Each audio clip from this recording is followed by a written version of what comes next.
Hello dear student, কেমন আছো সবাই? আশা করি ভালো আছো। মিস্টার ভাইরাল চ্যানেলে তোমাদের আবার স্বাগতম। আজকে আমরা এইচএসসি জীববিজ্ঞান বইয়ের রক্ত এবং সঞ্চালন টপিকের মানব হৃৎপিণ্ড নিয়ে আলোচনা করব। এটা আমাদের চ্যানেলের প্রথম টপিক এবং আশা করি এটা খুবই তোমাদের ফলদায়ক হবে, কারণ এটা একটা গুরুত্বপূর্ণ টপিক যেটা পরীক্ষাতে বারংবারই আসে। হৃৎপিণ্ডের স্ট্রাকচার, এর মধ্যে কি আছে না আছে এবং হৃৎপিণ্ডে কিভাবে রক্ত সঞ্চালন হয়, সারা দেহে ব্লাড ফ্লো করে, এটা নিয়ে আজকে আমরা বিস্তারিত আলোচনা করব। আশা করি ক্লাসটা তোমাদের জন্য অনেক উপযোগী এবং সহজবুদ্ধ হবে। তো সবাই আমাদের সাথেই থাকো। প্রথমে আমরা হৃৎপিণ্ডের একটা বেসিক স্ট্রাকচার নিয়ে আলোচনা করি। প্রথমত মনে রাখতে হবে আমাদের হার্ট, যেটাকে আমরা বলি পাম্পিং মেশিন। পাম্পিং মেশিন কেন? কারণ এটা সারা দেহের মধ্যে ব্লাড পাম্প করে থাকে, মানে সারা দেহের মধ্যে থেকে ব্লাড হৃৎপিণ্ডে আসে, আবার সেখান থেকে সারা দেহে ব্লাড এই হৃৎপিণ্ডের মাধ্যমে ছড়িয়ে পড়ে। এটা তোমাদের সবার মাথায় রাখতে হবে এবং মনে রাখতে হবে যে একজন সুস্থ পূর্ণবয়স্ক মানুষের সারা জীবনে এই হৃৎপিণ্ড প্রায় 2600 মিলিয়ন বার, হ্যাঁ 2600 মিলিয়ন বার এই হৃৎপিণ্ডরা স্পন্দিত হয় এবং প্রায় প্রতিদিন 2000 থেকে 2200 গ্যালন ব্লাড সারা দেহে ফ্লো করে। খুবই মজার একটা বিষয়। এবং মনে রাখতে হবে আমরা যখন মায়ের গর্ভে ভ্রূণাবস্থায় থাকি, সেই 4 সপ্তাহ বয়স থেকে, 4 থেকে 6 সপ্তাহ, অ্যারাউন্ড 6 সপ্তাহ, আবার কোনো কোথাও 5 সপ্তাহ দেওয়া, তো এই 4 থেকে 6 সপ্তাহ বয়সের মধ্য থেকে প্রথম শুরু হয় আমাদের হৃদস্পন্দন এবং মৃত্যুর আগ পর্যন্ত এই হৃদস্পন্দন চলতে থাকে এবং এই হৃদস্পন্দন বন্ধ হলেই আসলে মানুষকে মৃত বলে ঘোষণা করা হয়। এবং আসো আমরা এখন হৃৎপিণ্ডের বেসিক কিছু স্ট্রাকচার নিয়ে আলোচনা করি। মনে রাখতে হবে হৃৎপিণ্ড হলো আমাদের মানব দেহের রক্ত সঞ্চালনের একটা প্রধান অঙ্গ। এটা আমাদের এই যে আমাদের বক্ষ, এই দুই বক্ষ গহ্বরের মধ্যে দুই ফুসফুসের মাঝখানে আমাদের এই হৃৎপিণ্ডটা অবস্থান করে। এবং এখানে একটু তোমাদের হৃৎপিণ্ডের চিত্রটা একটু দেখায়। এই দেখো, তোমরা এখানে আসলে ক্লিয়ারলি বুঝতে পারতেছো যে এক্স্যাক্টলি আমাদের হৃৎপিণ্ডের শেপটা আসলে কেমন হয়। এবং এটা একটু তোমাকে দেখাই হৃৎপিণ্ডের বেসিক্স কিছু স্ট্রাকচার সম্পর্কে। এই যে দেখো, আমাদের হৃৎপিণ্ডের যে উপরের যে অংশটা, উপরের যে অংশটা, সেই অংশটাকে এক্স্যাক্টলি বলা হয় বেস। মনে রাখতে হবে এই অংশটাকে বেস।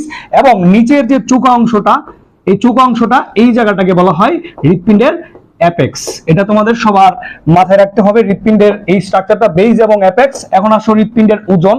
এটা বইভেদে ডিফারেন্স আছে, কোনো কোনো বইয়ে 300 গ্রাম, আবার কোনো কোনো বইয়ে 390 গ্রাম, আবার মহিলাদের দেহে 250 গ্রাম, আবার এটা কোনো কোনো বইয়ে 275 থেকে 290 গ্রাম এরকম হয়ে থাকে। আশা করি এই জায়গাটা তোমরা বুঝতে পারতেছো। এখন আসো আমরা হৃৎপিণ্ডের পরের স্টেজ সম্পর্কে কি জানতে হবে সেদিকে আমরা একটু আগাই। এখন আমরা একটু দেখবো হৃৎপিণ্ডের মেমব্রেন সম্পর্কে।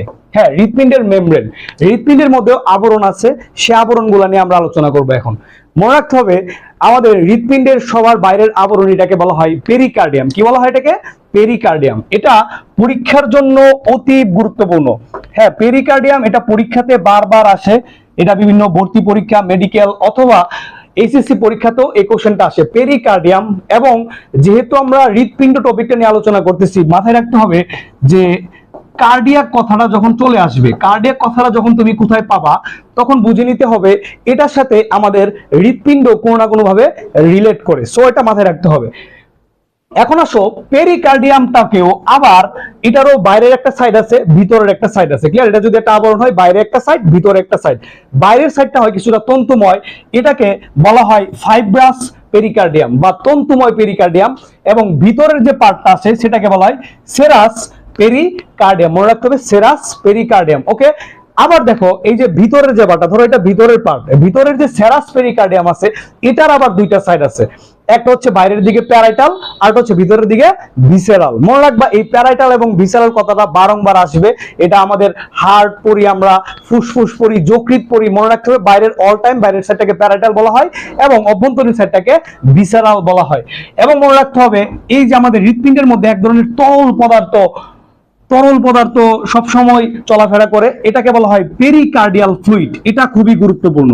এই যে তরলটা, এটা করে কি, হৃৎপিণ্ড যদি সারাদিন সবসময় পাম্পিং করে, এই পাম্পিং এর মধ্যে যে ঘর্ষণ সৃষ্টি হয় সেটাকে সে কন্ট্রোল করে, দেহের তাপ চাপ এগুলাকে সে মেনটেন করে থাকে।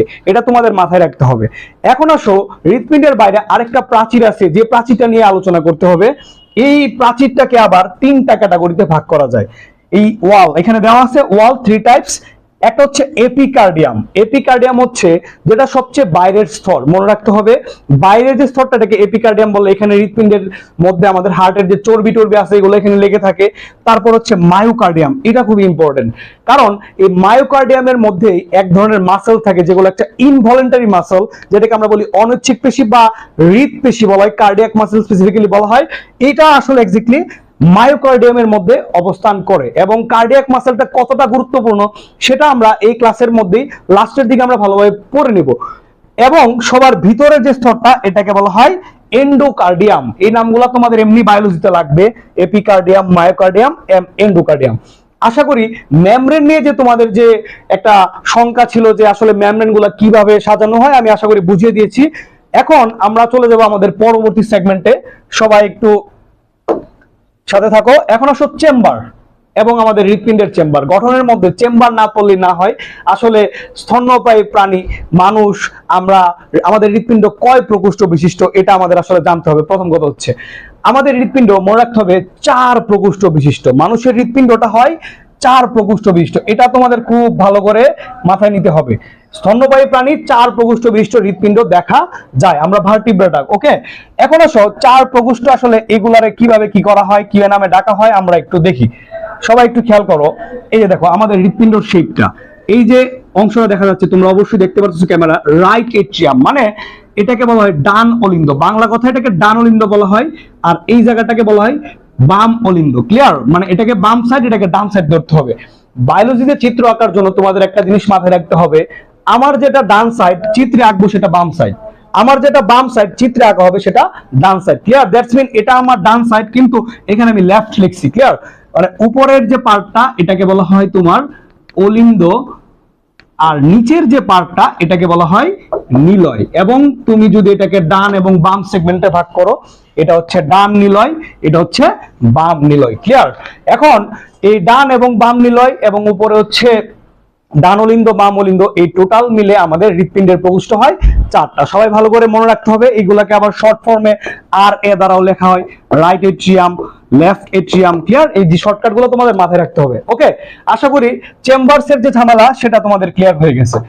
এখন আমাদের লাস্ট যে হৃৎপিণ্ডের যে বেসিক নিয়ে আলোচনা করব, সেটার মধ্যে আমাদের হৃৎপিণ্ডের অনেকগুলা কপাটিকা বা দরজা আছে, সেগুলা নিয়ে আলোচনা করবো। এগুলাকে ইংলিশে বলা হয় ভালভস। ওকে, হৃৎপিণ্ডের মধ্যে যে ব্লাড ফ্লো করে কিছু কিছু রাস্তা দিয়ে যায়, এবং রাস্তার মাঝখানে একটা দরজা থাকে বা একটা কপাট থাকে, এটা খুলে বন্ধ হয়, খুলে বন্ধ হয়, অল টাইম এটা হয়। এবং যে কারণে আমাদের হৃৎপিণ্ডের মধ্যে রক্ত চলাচলে কখনোই কখনো ভুল হয় না। ক্লিয়ার? আচ্ছা, এখন আসো এই যে রাইট এট্রিয়াম। ক্লিয়ার? এখানে ভালভটা আমি একটু ক্লিয়ার করে তোমাদের দেখাই। এই যে এখানে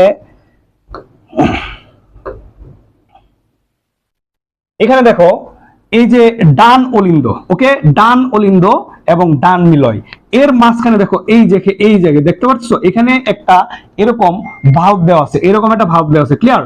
এটা একটা দরজা। ডান অলিন্দ এবং ডান নিলয়ের মাঝখানে যে দরজাটা আছে এটার নাম হচ্ছে ট্রাইকাসপিড ভালভ। এটা খুব ভালো করে মনে রাখতে হবে, এটাকে বলা হয় ট্রাইকাসপিড ভালভ। বাম অলিন্দ এবং বাম নিলয়ের মাঝখানেও একটা দরজা আছে। মনে রাখতে হবে শর্টকাটে যে বতে বাম এবং বতে বাই, তার মানে এটাকে বলা হয় বাইকাসপিড কপাটিকা। কপাটিকা মানে দরজা, এটাকে ট্রাইকাসপিড ভালভ, এটাকে বাইকাসপিড ভালভ বলা হয়। আচ্ছা, এখন আসো পালমোনারি ভালভ এবং হচ্ছে আওরটিক ভালভ, এই জিনিসটা আসলে কি। এখন এটা অনেকেই পালমোনারি এবং আওরটিক ভালভ অনেকেই বুঝে না। এটা আমরা যখন আমাদের পরের ক্লাসে যখন তোমরা পাবা যে হৃৎপিণ্ডে কিভাবে রক্ত চলাচল হয়, তখন এটা আসলে ভালো করে ক্লিয়ার করতে পারবে। তারপর আমি একটু ধারণা দেই, আমাদের হৃৎপিণ্ডের এই যে ডান অলিন্দ আছে, এখানে একটা দরজা থাকে, এখান থেকে নল বেরোয় এবং এটা আমাদের কোথায় যায় জানো?